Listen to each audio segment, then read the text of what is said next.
अस्सलामुअलैकुम जामी भाई जी। माशाल्लाह आज 14 तारीख ये कैलिफोर्नियन की पट्टी ने दोबारा बच्चे दे दिए माशाल्लाह, जिसने पहली ब्रीड की थी।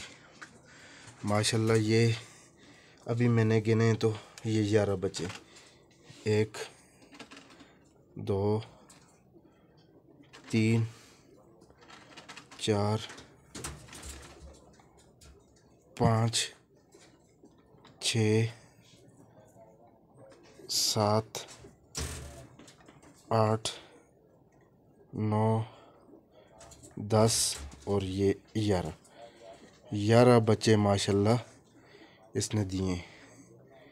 तीसरी ब्रीड की ये माशाल्लाह, तीसरी ब्रीड में 11 बच्चे। अल्लाह का लाख लाख शुक्र है कि आपकी दी गई उम्दा ब्रीड, मज़ा आ गया। पहली मर्तबा 8 बच्चे, दूसरी मर्तबा 9 बच्चे, तीसरी मर्तबा 11 बच्चे। तो पहले क्लच के बच्चे माशाल्लाह ये पड़े हुए हैं, ये खुराक खा रहे हैं बंडा, देख सकते हैं। 35 दिन के हो गए ये वाले, और 35 दिन बाद अगेन बच्चे दे दिए और 11 बच्चे माशाल्लाह।